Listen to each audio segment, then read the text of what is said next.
Hey, good evening, everyone. As you get set for a show that will have timeliness, will have insight, unlike any other.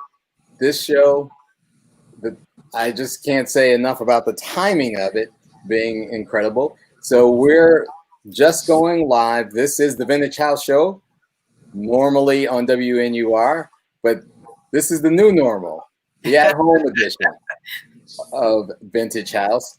And I'm joined by our co-host, DJ Lowery Branch. What's up, everybody? And tonight's special guests, we have two. What was that double mint commercial? 2 mints in one.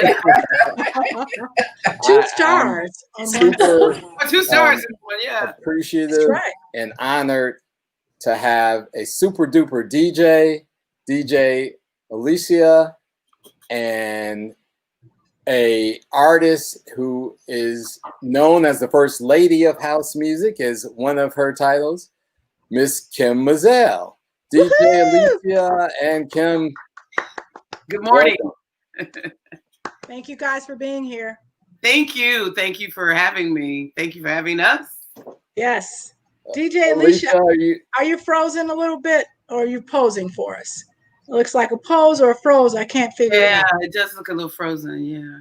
Okay. She will, I'm sure, quickly rejoin us if she's having any issues on her end. Hopefully she'll find those out. And of course, it's the at-home edition, so technically there's always some ghost in the machine, I think is your expression, Lori, which is a good one.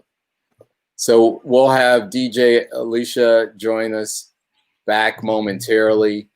And at-home stuff happened. Yes. That's why we're at home.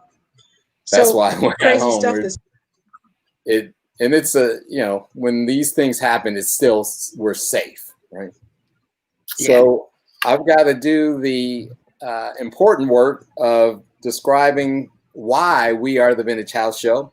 We are the premier on-air radio show and podcast and video show now, dedicated to illuminating and preserving the lives, music careers, and history of house music pioneers, such as the ones we have with us tonight. Hey. We are powered by the Modern Dance Music Research and Archiving Foundation, which is the only repository in the United States dedicated solely to the study, preservation, and celebration of the genres of house and dance music. Wow. Our mission is to preserve the memories, the memorabilia, the stories that support the sustainability of this culture known as house music. So once again, tonight's dynamic guests include Kym Mazelle and soon to rejoin DJ Alicia. She's back. Welcome back. Hey, everybody. I had technical difficulties, but I'm back now. Now we lost another one. How did we just lose Lori now? I know, right? I was like, okay, and there we go. So Lori will rejoin us, I'm sure, in a moment as well. Got the technical stuff happening. I know, right? Yeah, a lot of ghosts in the machine tonight. But what's amazing is that from across the pond, we have Kym Mazelle. Kym, how are you this morning? This morning, babe, I had to take a nap to be here with you, especially. So I got up like 2:30 this morning, or just after 2, to be prepared, prepare myself. I went to sleep about 10 just to have that nap. Doing quite a lot online, thank God, even during the lockdown, but the hours, it's crazy. It's like, okay, go take another nap, get back up again. So it's good. It's good that we can get information out through this vehicle and we're not locked in silence. We're absolutely breaking barriers and keeping the story going, and that's again our mission. How about you, DJ? Same thing for me. We had to kind of switch gears. At the beginning, I was trying to hold out because I thought we were going to get everything rectified in a short period of time. But after a few weeks, I started to see that we needed to take a different direction. So I started an internet show on Saturday nights where I play music. Myself and DJ Box, we teamed up and we got a great show going. And I do a marathon as well. I teamed up with 9 DJs. So we do a 1 month, every month we do what's called the Vortex Marathon. So that kind of keeps us busy and keeps me engaged in the music and the people. I've seen the Vortex Marathon. So you both are clearly working hard to adapt. Yes. Do you believe that the adoption is working? It's working for you in your mission? I think it's working to the best of the ability, for the people to pull into certain places. Because, it's coming off of a system we've been working for forever. So we were sort of in the cusp of crossing over to a lot of things online with having Facebook and Twitter and Instagram, and this kind of rushed it along because a lot of people just had to go, as DJ Alicia was saying, you got to realize the reality. Hold on, I'm going to have to do this another way and sort of sort out things, or little things that you had set up, press it a bit more than like how you left it and went on out to your tour, or you went on out to tend other things. You're tending your Facebook page more, or your podcast more, and making it the main hub now. It is. Club in your living room with Kym Mazelle and DJ Alicia. So there's a moth on a dead moth. As they say, this is live, and those things happen, and we are. I've got that light on. It's like get them. Yeah, they are very much attracted to the light. Step into the light. What was that movie? Poltergeist, I think. Well, let's go away from that. But away from the light. But the moth was like, I saw him appearing as we went on live. I was like, okay, that little fella's gonna give me a little bit of trouble, but that's okay. Since it's live, we'll just add it as a little extra entertainment. That's right. That was an uninvited guest to the show. We don't want any more people on me. Windows open though, and a little note for you guys in America. In the UK, and it's the craziest thing, our windows don't have screens. Not at all, huh? Not at all. So when your window is like open, it's open. So I'm going to come back to that, park that for a minute, and I want to ask DJ Alicia, are you going into any venues, or are you doing everything from your home? I've gone into a couple of venues, but the venues that I go into, there's no audience. Like I did Les Nocturne, and Carol there, and the studio producers and that kind of thing. But no, but I did just come from Detroit, and we did an event there. Bruce Bailey in Detroit had me come down there, and they got a baseball field. So the people were socially distanced in the baseball field. It was amazing. It was amazing. Kind of dope, huh? Yeah, the DJs were off to the side, and everybody had like their blankets, and their own cluster of friends or family, whatever. It was open bar. It was amazing. Nice. Interesting. Right? So it was really nice. The innovation continues, and it's great that you are able to be a part of it. And Lori Branch, our co-host, has joined us back again. Welcome back. Thank you. Ghost in the machine again. Sorry about that. Yeah, me too. Just got me out, but I'm back. Yeah, it was weird. Our Facebook live stream had a little ghost as well, but we're in full effect now. From everyone across the country to across the pond, they're tuned in with us on the Vintage House Facebook page and on YouTube and on Twitch. So we are happy that you all are with us for what, again, I'm incredibly excited, as I'm sure you are, Lowery, to have these two essential contributors to house music. Yeah. I'm excited, Kevin, for a couple of reasons. Okay, let's just call it what it is. And maybe I missed this the first 5 minutes, but come on, people. Come on, Black women. What's up? Have you ever felt more proud? Oh, yeah. Come on. I walked out of my house. I was like, I'm just feeling myself. What's up? What's up, everybody? I was like that today. No matter what happens, we have won. No matter what happens. That's right. We already won. That is absolutely. We in that stratosphere. What's up? Yes, it's true. It's true. How you guys feeling about how you feeling about Kamala? So you see how I feel. Right. So thank you so much for that, because I've had a couple of disagreements online today because I could not believe some of the comments that I was seeing on Facebook, and I really, really tried to maintain, but I had to say something, and I got into a couple of little tiffs with people in regard. No. I mean, come on, man. It don't get no better than this, people. What are you talking about? I mean, really? Like, we shouldn't even have to have this discussion. I don't even know why we're having I don't know why the debate is even there. Like, it was a little disheartening, but I had to refocus my attention to the positive side of it.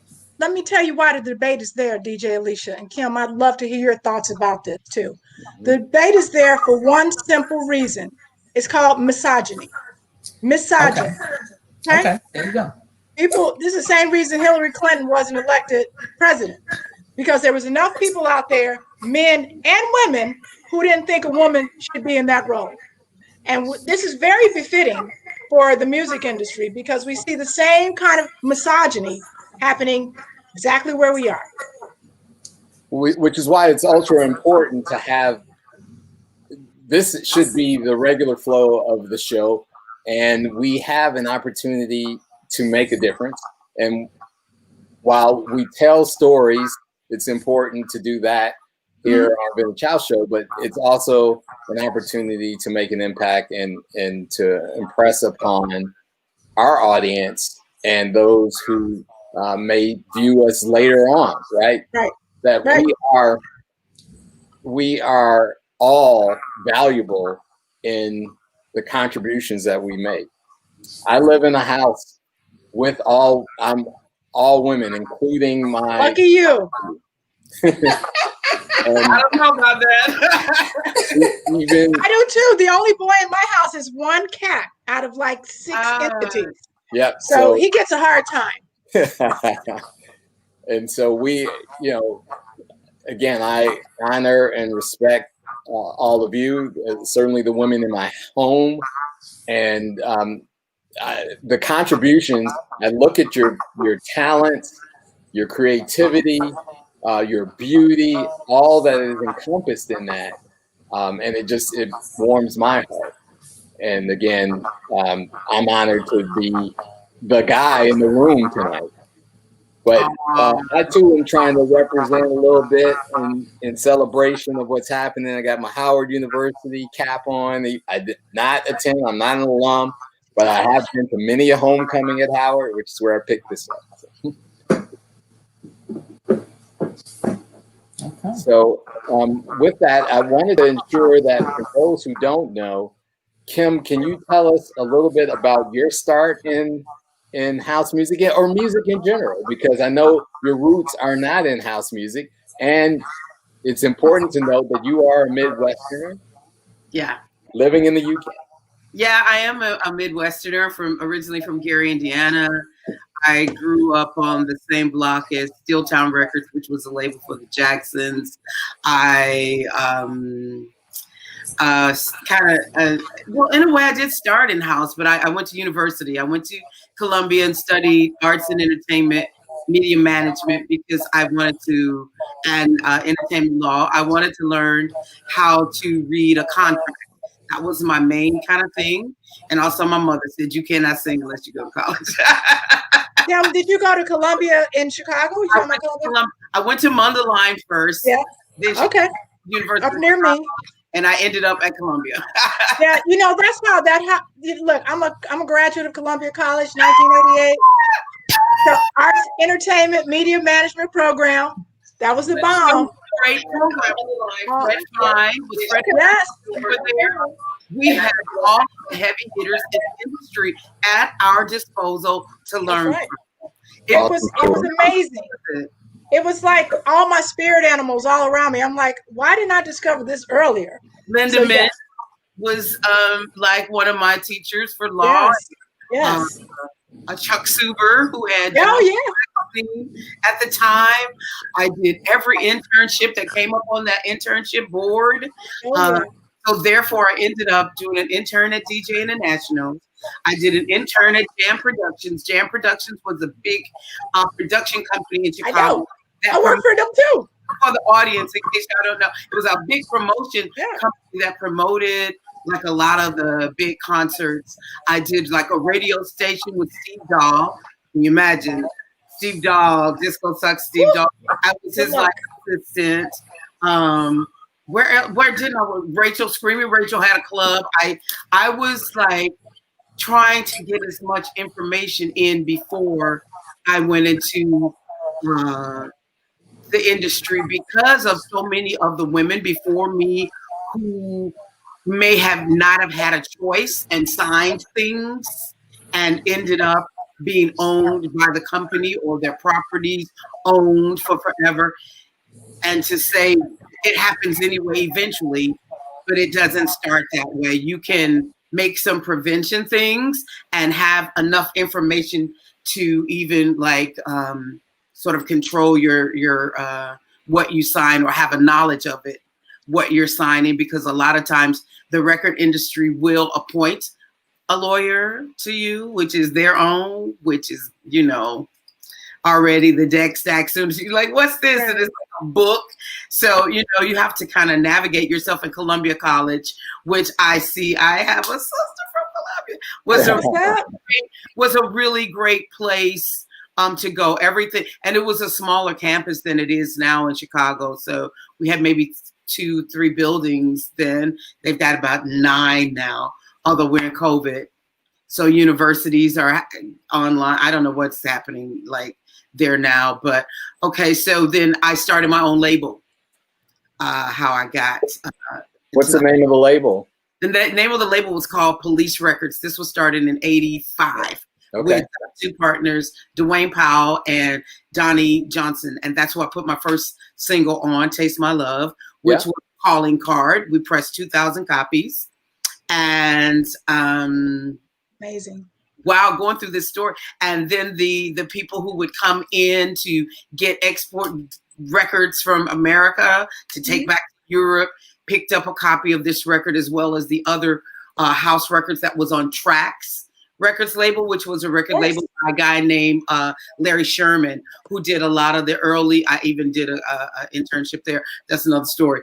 But he had like a lot of the artists like Marshall Jefferson's Move Your Body, Donnie, Don, Daryl Pandy, Love Can't Turn Around, Farley Jackmaster Funk, and all the early people. So I saw that happening, put a small label together, put 2,000 copies together. It got picked up by DJs that came across the water, started being played. That's how that started. So wow, look at that. There's a bit of it. Oh yeah, that's the record, Taste My Love. That was the Police Records, House to House. Even House to House, I came up with the name for that. That's amazing. Jam. Yep, the whole design of it, because I was learning at Columbia. So yeah, just kind of put that together, and that was the first record that kicked things off. It got brought over to the UK, unbeknownst to me. Was being played on what they had here called pirate radio. Yeah, one radio station that controlled airwaves. There was like really no other station except for the state government station. And the pirate radios were, well, we didn't know. We were just young kids, so we knew we were on the radio in Europe. It's like, girl, I'm on the radio, I'm going to go over there. But, That's all that mattered, right? Somebody's playing their in, and the people, everything starts underground anyway. Yes. But any kind of music. So that happened. And I think they had a tour out there. And when they came back, I saw the work permits and I asked if I could get the guy's name who was listed on there. I called the guy to see if maybe I could come to England, maybe, naive. Oh, hi, this is Kym. Maybe I got a little record. Can I maybe come? I see that you brought some of my other, colleagues, the early pioneers over there, Are you Kym Mazelle that made the record Taste My Love? I was like, yeah. He's like, oh, you got a #1 record over here. And I was like, really? Oh, okay. But obviously the #1 record was on the pirate. It was on the underground. But like I said, all that mattered. And it got me a ticket to the UK to do a showcase. Can I ask a question, Kevin? Kym, you said something that I've heard other people say, which is artists like you, and I heard Steve say this, I heard other people say this, sort of when house music was kicking off and Europe was embracing it in a different way than we were embracing it in the United States. Like it was popular, it was played on the airwaves, it was getting #1 and 2 spots. You guys were surprised by the acceptance of what was happening here. Hey, Kevin. Kevin playing with Steve. Yeah, I'm trying to feature your video. That's okay. So what do you think? Why do you think that it was embraced over there more than it was embraced in the United States? And I know this is a question that's been asked before, but I don't think I've ever asked you the question. And I certainly haven't heard a woman's point of view of like what was happening in Europe that wasn't happening in the United States. And how did that feel? Well, I was still in university, so I was pretty much a kid anyway. You know what I mean? Yeah. I was in school. So I didn't really take it on board as what was happening. But, I kind of looked at it in similar ways because remember, I did an intern with Steve, that guy at WLS. Steve Dahl. Steve Dahl. Steve Dahl had done a movement, Disco Sucks. Oh, we all know about that. Remember, he blew up all disco records in the middle of 1979. Because talk about it a lot, Kym, because it was a defining moment. It was a defining moment where they were switching the genres of music to be played. House is the baby, as they say, of disco.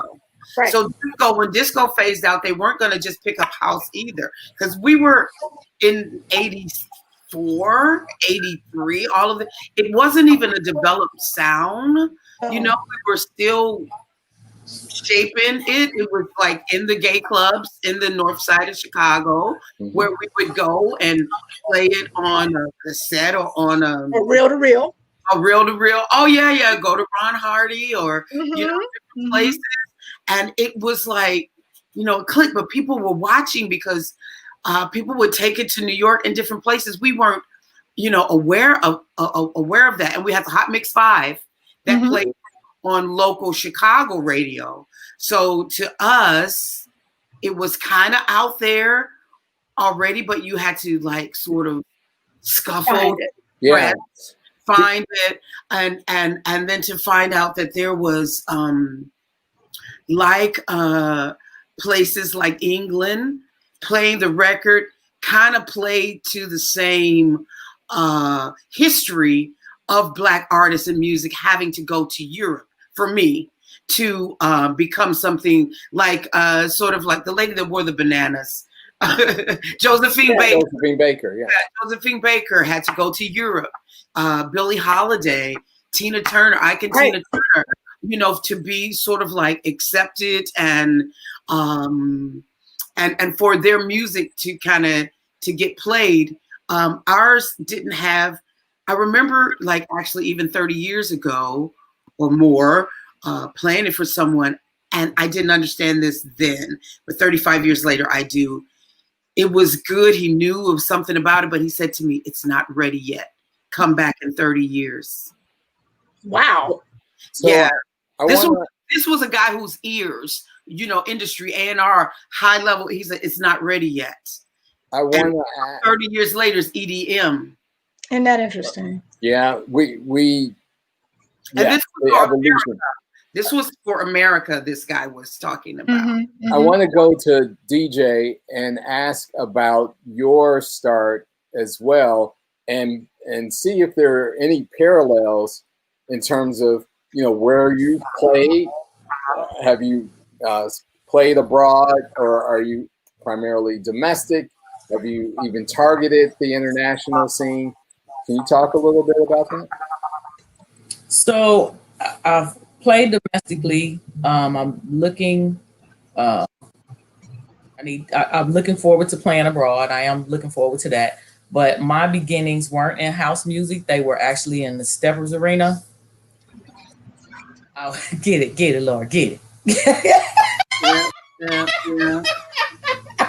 So I know that it was funny that in the Steppers arena, they felt I was too young. I had a battle in both arenas.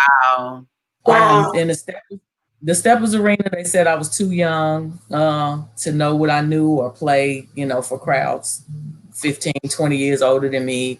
And in the house arena, they said I wasn't organic because I, didn't get to hear Ronnie and Frankie and that kind of thing. So I had to battle, both ways.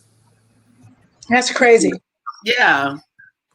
I can hear that though. I can appreciate that. There's a certain purity in both of those movements. Like, trust me, I was stepping because I used to roller skate.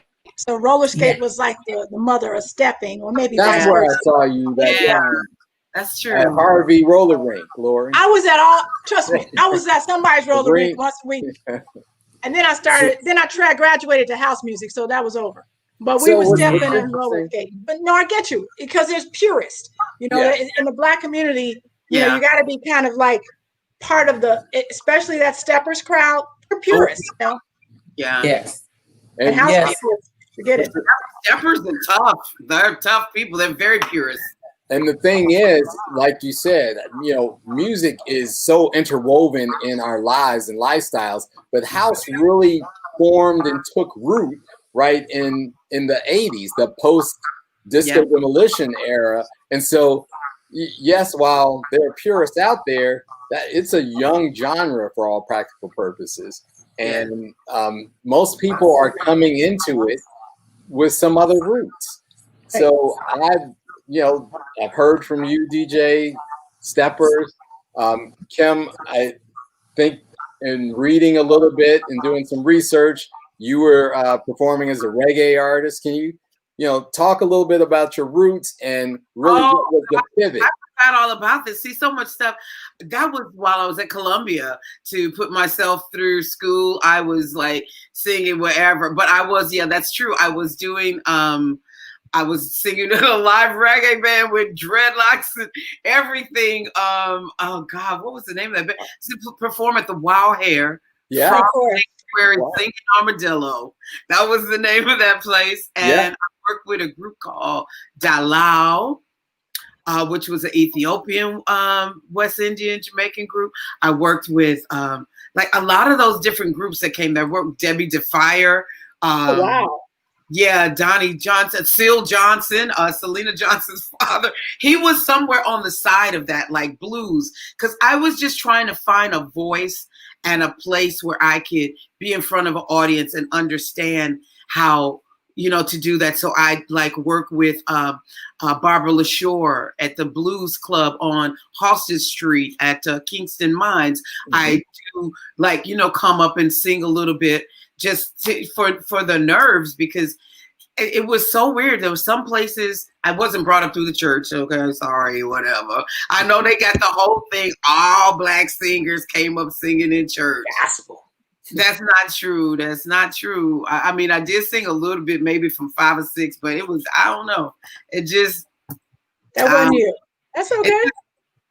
So, and it was later on that I just, when I got to Chicago, with so many live music places, and it was just buzzing. So while I was at Columbia and crafting music, because while I was singing at these places, I was, like I said, working at DJ International and helping to like form with House and meeting Marshall Jefferson, going to the West Side to his little, that place there, that flat boy. We were knobs tweaking and everything. It was, everybody was coming through there, Chippy and you're writing a book for us right now. Like, I just want to unpack every little thing that you're saying. There's so many nuggets. What was Marshall Jefferson doing on the West Side, and what was the little thing, and who was twisting the knobs? What's going on? Girl, I can't take notes. I'm glad we're taping this. I'm just going higgly-piggly because as you're talking and I'm half asleep, I'm visualizing, like, taking the bus there, the station there, getting the tape to Farley, different things, people seeing something in me, saying there's something in you here, go to this person and try this. I even ended up singing backing vocals for REO Speedwagon with Shay Jones. Anybody know Shay Jones over there? Oh my goodness. On the road with her, she said, "You're gonna learn how to sing in front of a crowd of 60,000 people." I was like, "I am." She was like, "Yep, we're going on the road." I was like, "Okay." And she had talked them into taking me. And we were like on this tour bus in the dark, and I could put my makeup on full face in the dark to this day. That's a skill. That's a skill. Skill. It can be most people can't do that. I know a lot of transgender performers do it really well, but not too many women. Like you got like these women who are like, I've done a lot of shows and they can do that makeup anywhere. I'm like, man, you got to teach me that skill because I can't do it. Yeah, well, I learned guess if you're on the road long enough, you'll figure it out, huh? You'll figure it out, and then when you get there, you kind of move like where it went. Because it did go herb. But yeah, those are like some of the background memories of doing different, just trying to feel comfortable with singing in front of an audience and knowing that this was my path. I knew it from Gary. I knew it from, watching Michael Jackson as a little boy down the street from me. And seeing Michael leave from down the street and going into the TV. That's how I just went. And in my mind somewhere, I thought if he could go from just there into a TV, I could. Yeah. You don't have the words to kind of figure out how to say this as a kid, but you all of a sudden, this kid been hearing, and you hear the guitar plug up for Sundays and Saturdays, and then he's on and he's in your TV. Like if you can see it, you can be it. That's right. Have a language for any of that, but I think Michael really planted a seed. The Jacksons did big time, and that's amazing. Really they did. And so one of the beauties of tonight's show is it's cross-generational, and we've got an artist and a DJ. So we need.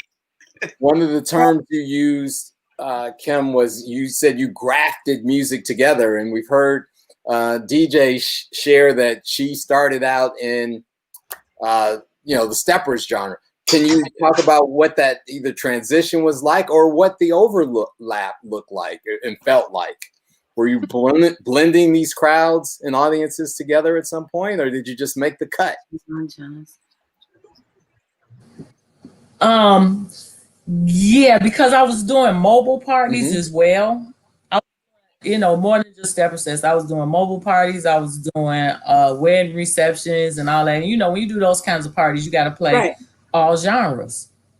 So there was a point in time during those sets that, there would be a house component to it. So real quick, jazz during dinner and steppers, and then a little house segment and slides, whatever. So I've always played house music, but just not totally, it's always been other stuff mixed into it. So I stopped spinning for a short time and went back to school and had my son and that kind of thing. When I came back to spinning again, I encountered a number of people who played house exclusively. Being around them and hanging with them and everything, I was like, I really like this. I might try to do a little bit more of this. And the first person that kind of put me around a little bit mellow, let me play anything. Derek Smoking Jones, let me play anything, and that kind of thing. So I started leaning more toward doing house. So it was like an evolution. I didn't just jump, feet first into all house music. It was like an evolution to get to this point. And an evolution that has it's continued. I mean, you're on this trajectory that is powerful, and one of the reasons we had you on tonight is because we know we're going to hear a lot more from you over time. And the thing that you're doing on Saturday night, can you talk a little bit more about that and how people can tune in and check it out? Sure. That's back-to-back Saturdays. Myself and DJ Box. We started, doing this internet show when we had to find a new normal. So we are on my Twitch page. You can find me. The spelling is just like my name, DJ Alicia, DEJAY, ALICIA. And we're on there. I start at 7:30. And then the shenanigans just rolls from there. One time I think we ended the show and it was like 7:30 in the morning. Wow. That's y'all up late. So we've started doing like battles. We'll have battle. We had a steppers battle. We had a JB's battle because Lori, both of us skaters, both. Wow. We had a BMX battle. Right. We had a BMX battle. We had Scott Smoking Seals come on and talk to us about BMX and all that stuff like that. So we're trying to evolve, keep it evolving, and keep it exciting for the people at home. It's like we've got a regular crowd now that say like, okay, it's time for the show. Wow. I love that. Congratulations. That's amazing. When you describe your style, I think we're moving more towards this, and I think this is something for both you and Kym, is that we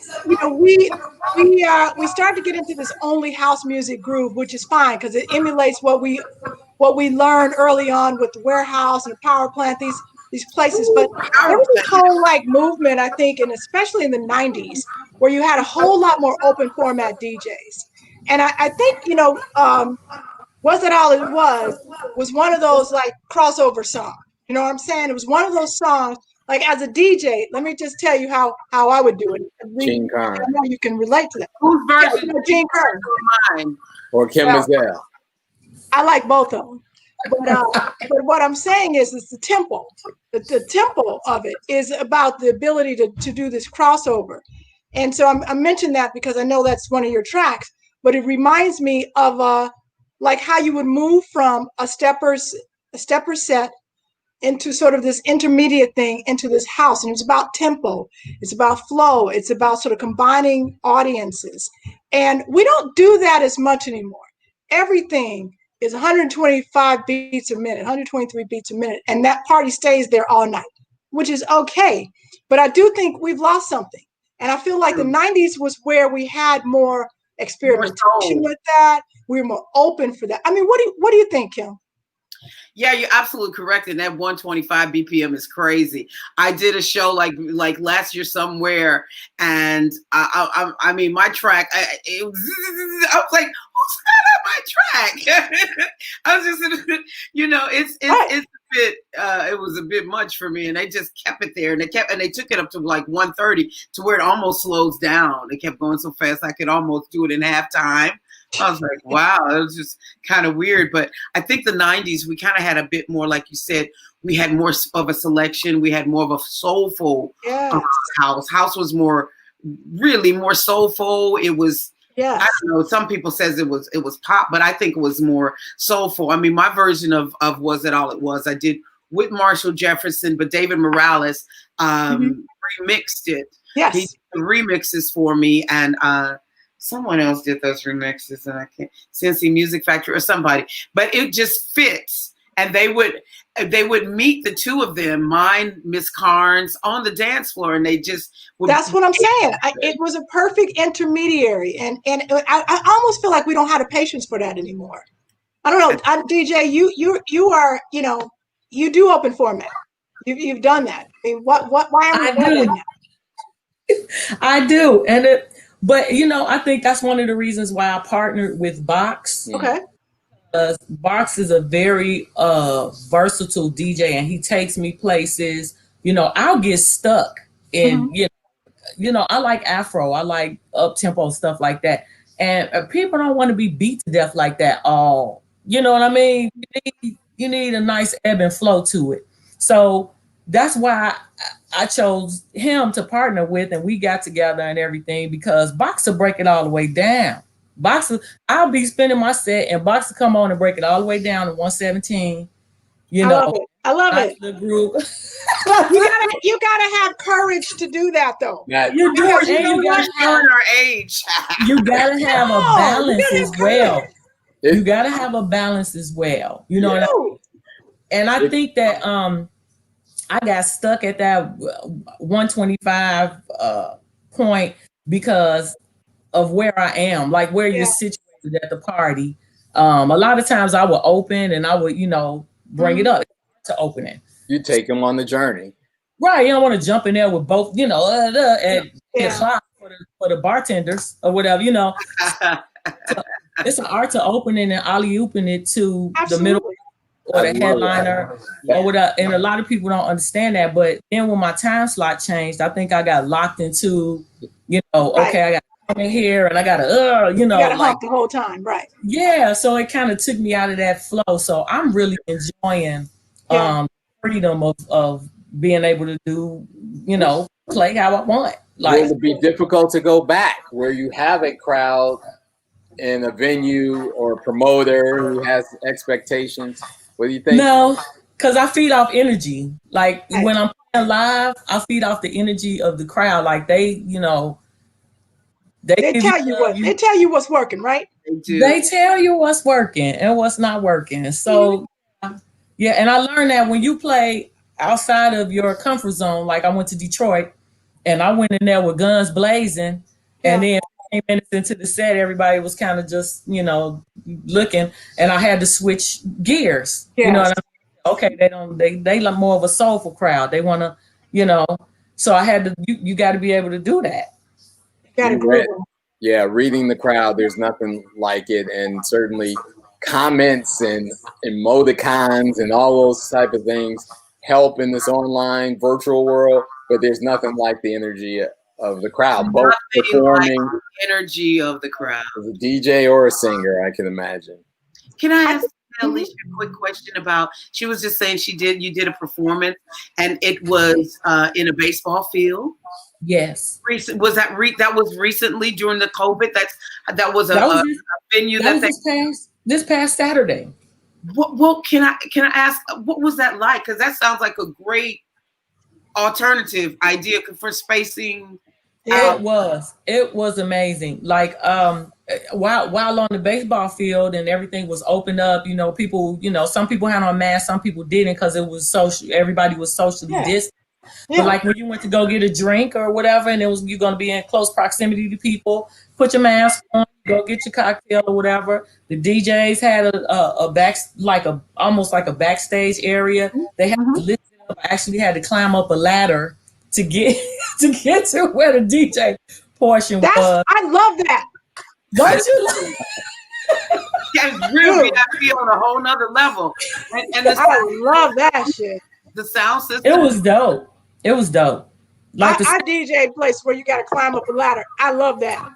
I know, right? I know. We had Bert Blanchard on from the Shelter, and he talked about his experiences where he was able to keep some of the suburbanites at bay is what he shared. It's a balance, It was a nested DJ booth, but it's a balance. You want to read people's energy, but you also want to have the space to do your thing, right?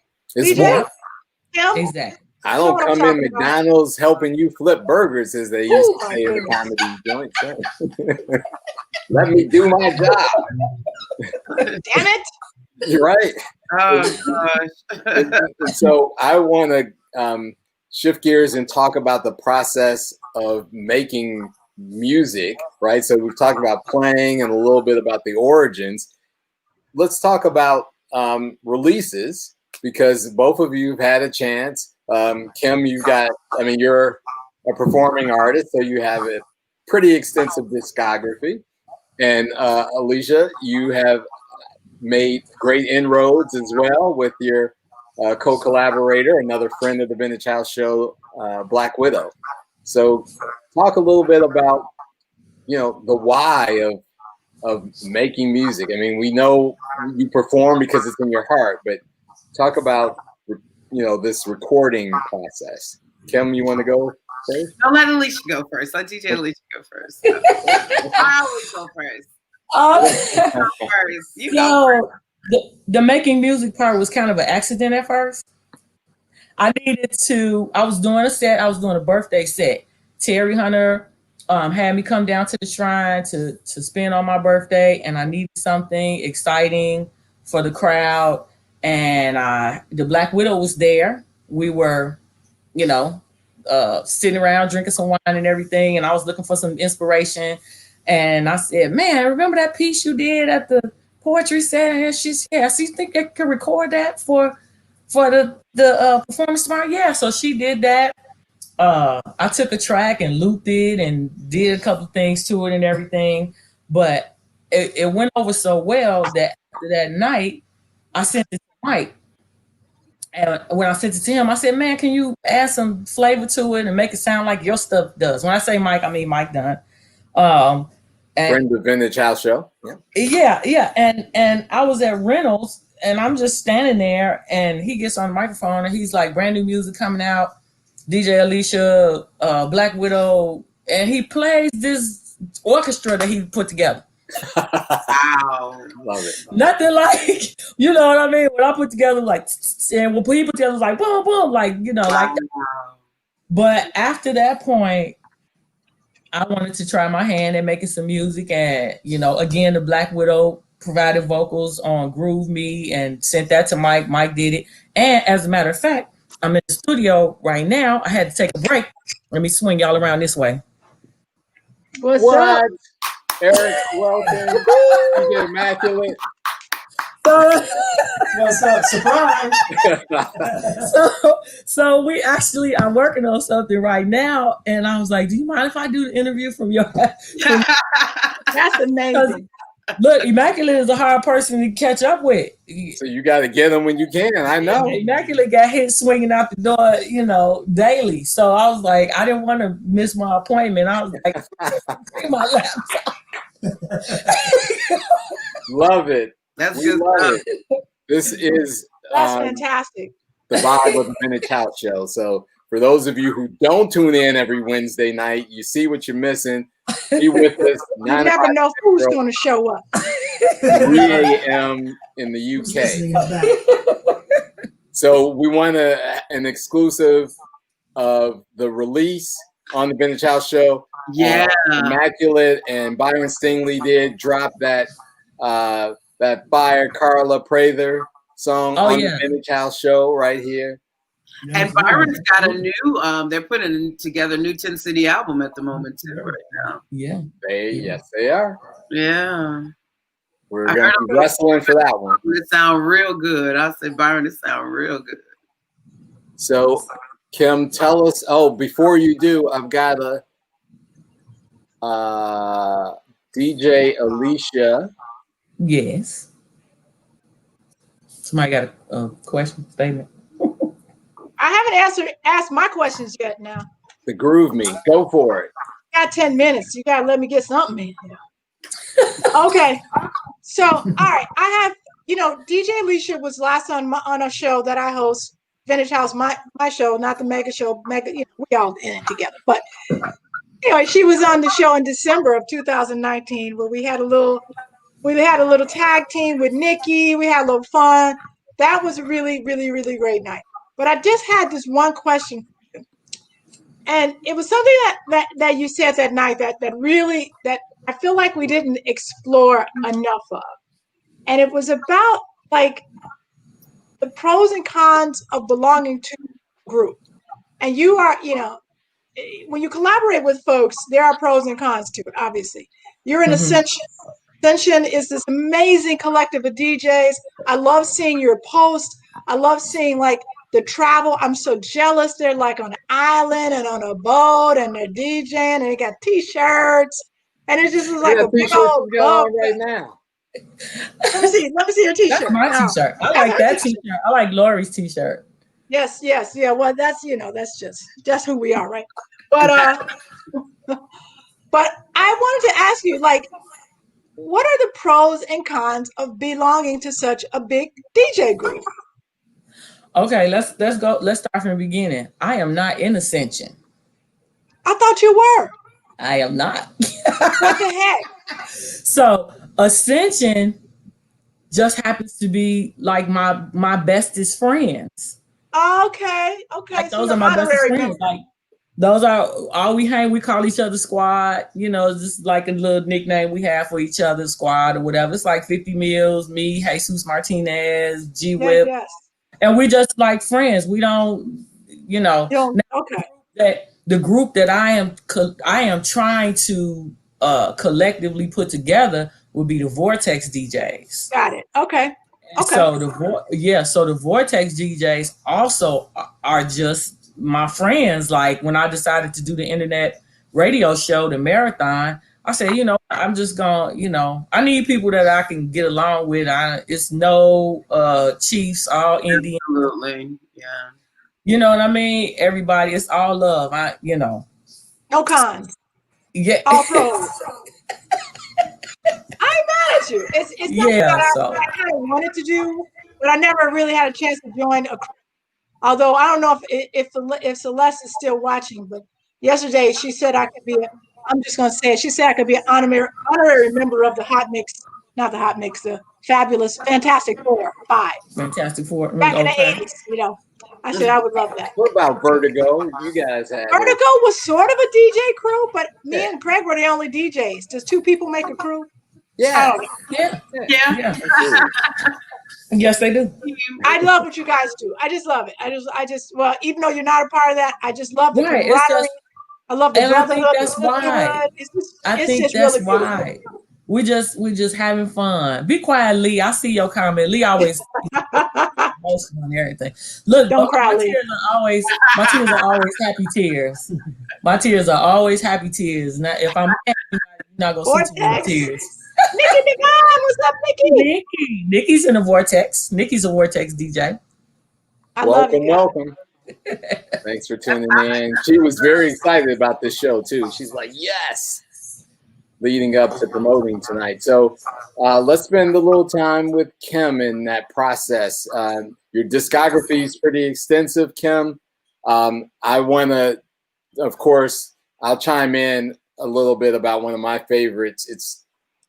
We'll talk about it in a sec.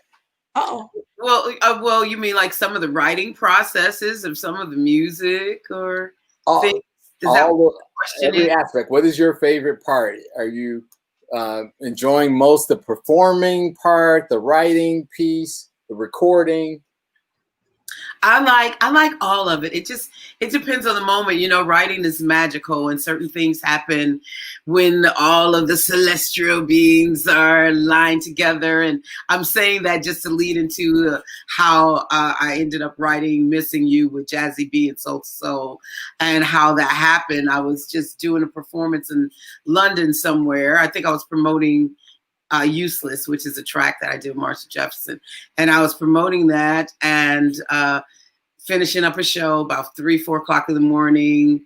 And Jazzy and Nelly Hooper were at the gig, patted me on my shoulder and said, I want you to come to the studio and blow a tune. So I was like, oh, okay, but who are you? And like, well, Soul to Soul wasn't really, they were out there in America because they had done Back to Life and this and that, but I wasn't aware. I was on my own album trip and doing my stuff.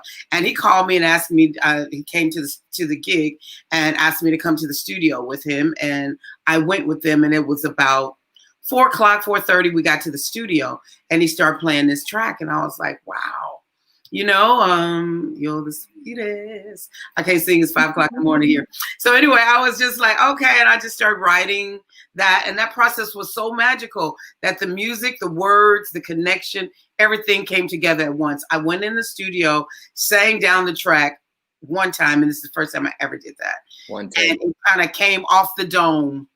And we did some little punch in tricks, and that record came out, and it was the follow up to what Karen had done with Soul to Soul. So it was like a top 10 hit around the world, 1990, a New Decade album, and talking about having magical elements at once in a room. That night in the studio, Nelly was remixing Ghetto Heaven in one room, which was with the Family Stand and Sandra St. Victor, girlfriend of mine. And in the other room, he was doing that remix for Nothing Compares to You for Sinead O'Connor, one that started off really slow. So all three of those things were going on in the studio at one time. So for me, writing can be anywhere from those type of elements coming together, or just sometimes sitting in a club and you think you hear something on from a track a DJ's playing and you just groove it, and you go in the bathroom. I used to go in the bathroom, I get toilet paper and start writing on it. That is the trick in the tip. You know, it just be all kind of different things, to just waking up in the middle of the night with the and I still have one of these. This is, where is it?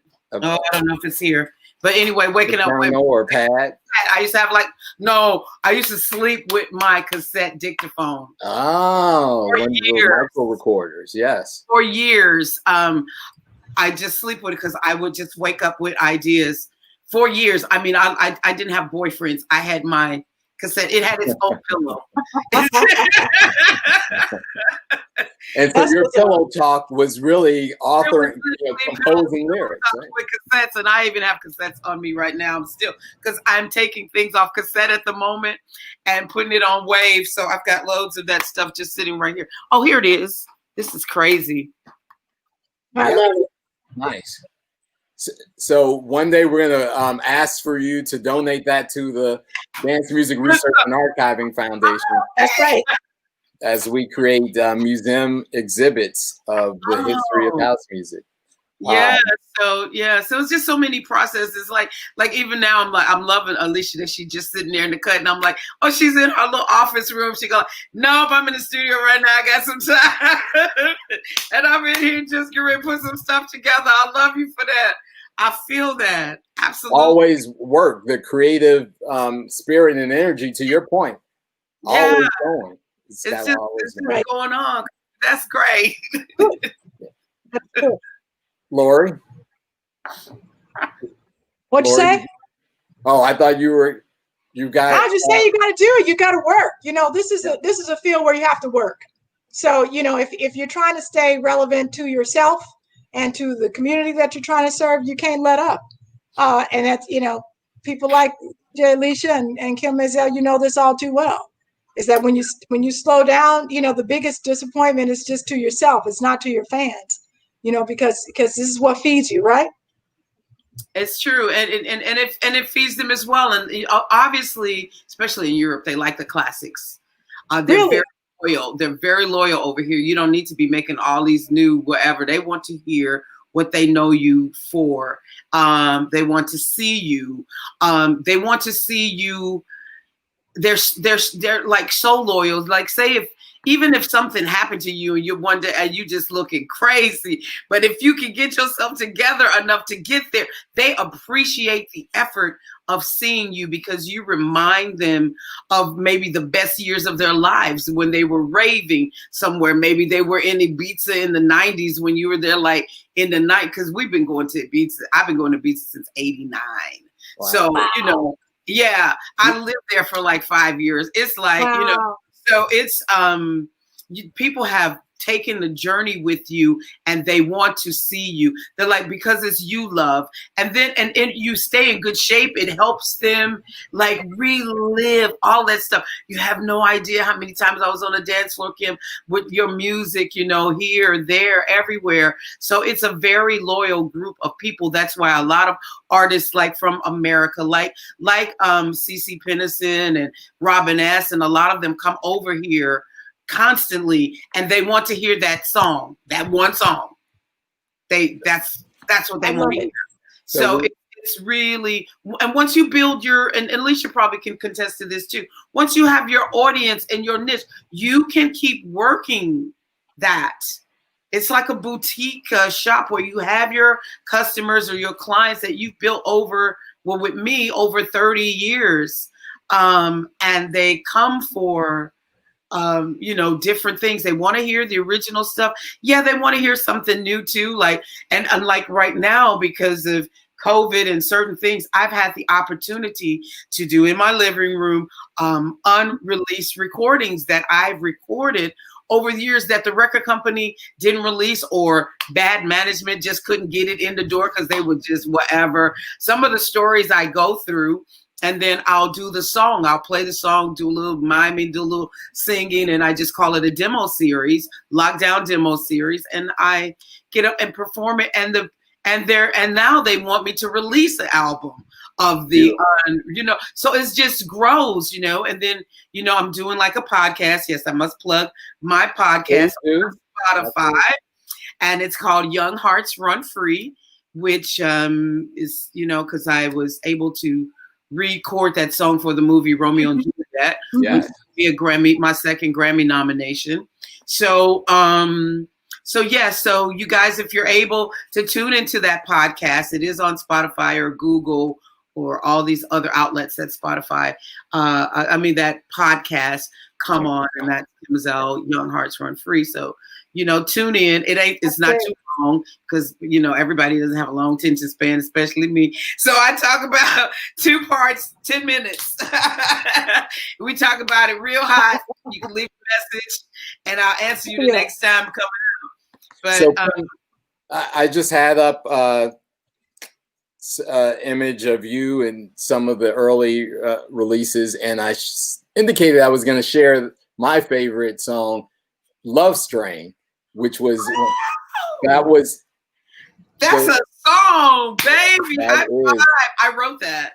I know you did. And I think one of besides it being just a groove, right? The affinity for it has to do with when I first met you was at New Music Seminar in New York City. There was an after party or something. Love Strain had come out. I think they were working the song, and it was like a bowling alley party. And one of my buddies, Hakeem Abdal-Halak from Boston, said, "Here, come here. I want you to meet someone." And he introduced me to you. And I have this photo, but I cannot find this photo. Good. Don't shock me with it. It's wait. No. The photo is that you posed with me because I was so enamored that I had met Kym Mazelle, the performer of Love Strain. So that's my Kym story. Oh, wow. Love Strain, Love Strain. Yeah. Oh, my gosh. That song. That's so sassy. Oh, my God. That song is so sassy. Love that song. Oh, I wrote that about Gavin Christopher. Gavin Christopher? Yeah, I wrote that song about Gavin. I wrote a lot of songs about Gavin. I think I was dating Gavin at the time. Oh, wow. Okay. Good to know. Yeah, a little background story. Rest in peace, Gavin. Yes, absolutely. Yeah. So we are rounding out, the hour. We normally try to get it all in, to your point earlier about people having short attention spans. But it's not every day that our Vintage House show includes 2 fabulous women that are our guests. Of course, I co-host with 2 fabulous women, Lori Branch and Lauren Lowery. And you, Kym, are coming to us from across the pond where it is now 4 a.m. It's 4 in the morning, and I've got to do a TV show at 6. Wow. And it's live. British Breakfast Live, and I'm like, I was like, I'm going to try to stay as long as I can, and well, you it's an honor to be with a female DJ as well. Two. Yeah. Okay. Go back to a little story too. Early days when I, done Taste My Love and stuff, I used to go to New York to do that song and sing that song live. Me and You Used to Hold Me. Los Torres.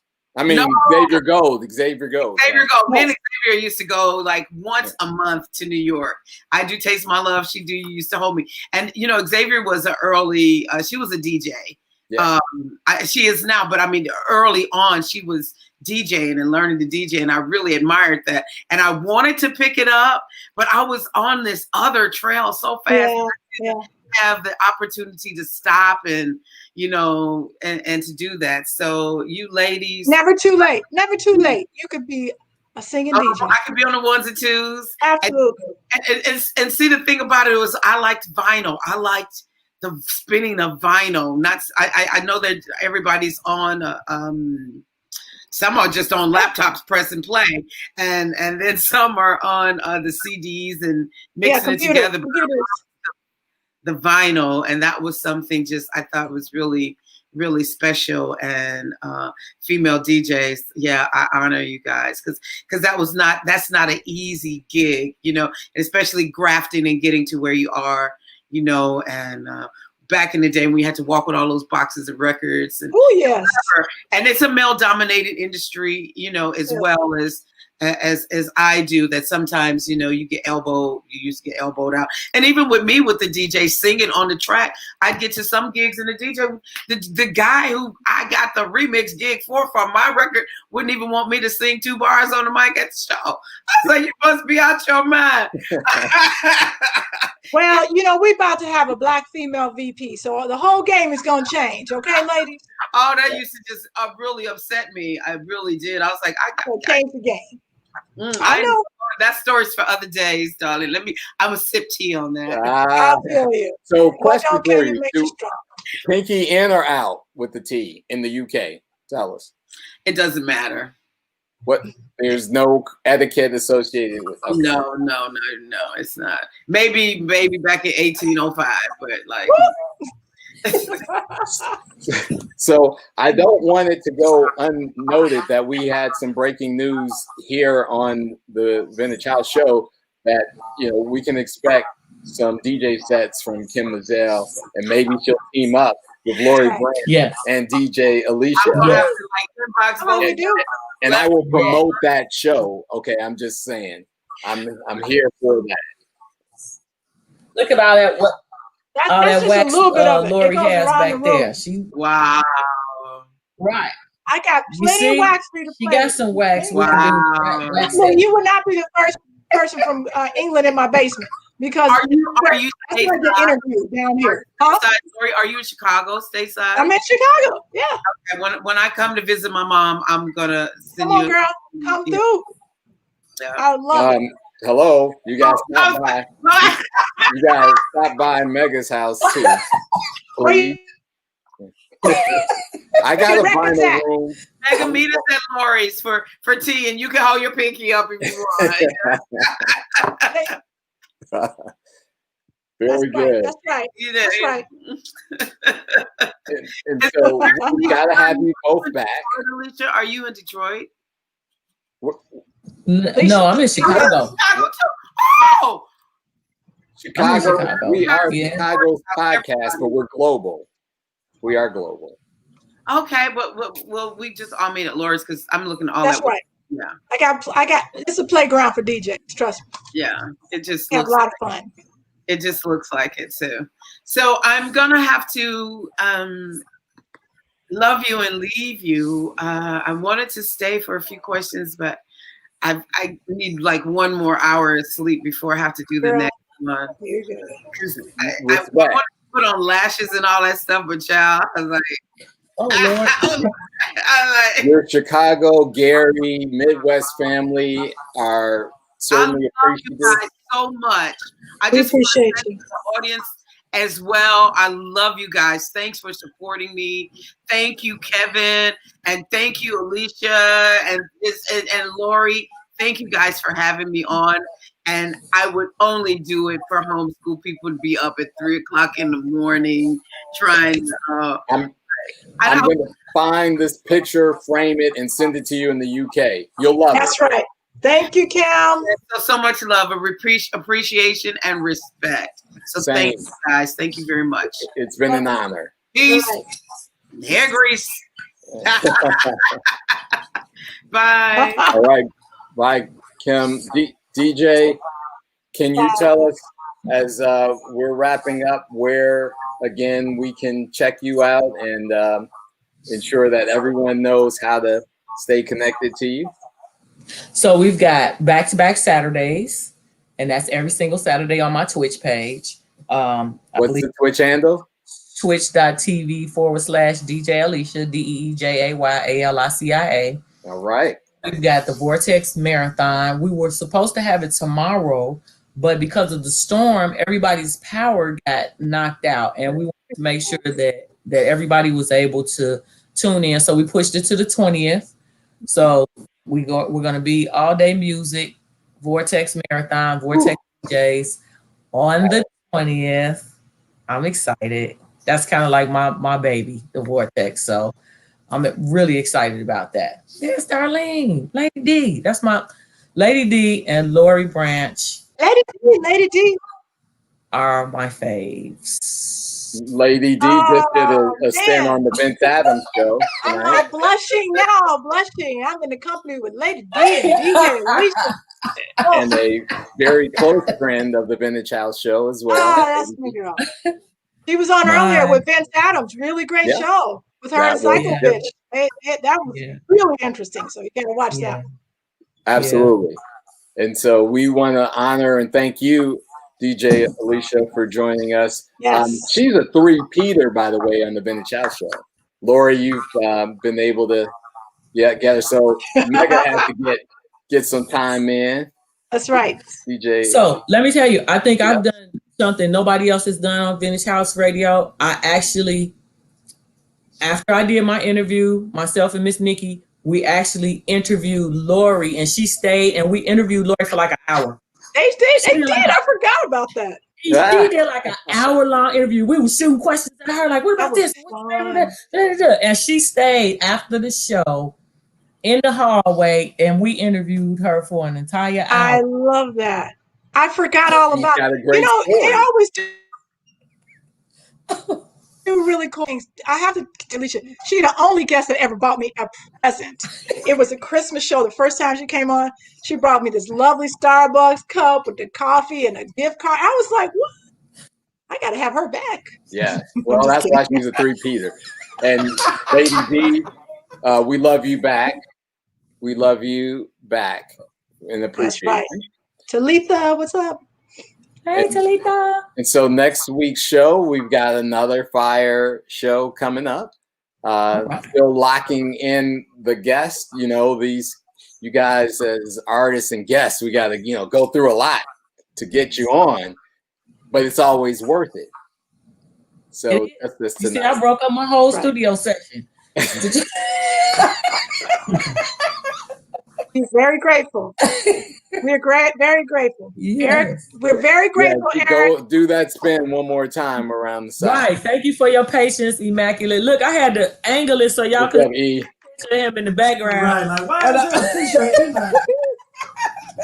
So I love it. I love it. All right. Doing well. Yep. Thank you, everything's going well, sir. Absolutely. Appreciate you. Always. Appreciate you. So, Laura, you want to take us out? Well, listen, I just want to say thank you, DJ Alicia. You are setting the bar so high for so many DJs in the field. Men, women, children, everybody who's coming up is going to be very lucky that they follow behind you. So I hope this is not the last time. There's going to be one more. We'll do some more stuff when the studio opens up, and we just love hanging with you, and we love you, and we just appreciate you, and thanks for coming on. Yeah. Thank you for having me, and I am following your footsteps. So whatever they're getting from me, I got from you. So don't forget that either. I'll get at it. Blessings and respect. We are the Vintage House Show every Wednesday night. The Facebook page is Vintage House on WNUR 89.3 FM. Like us, love us, tune in next week. Till then, be safe, be well. Go Kamala Harris, Biden Harris 2020. Woohoo! Don't forget the Vintage House Podcast, wherever your podcasts are. You can download the Vintage House Podcast. VintageHouseShow.com. That's right. Peace, bye. Peace.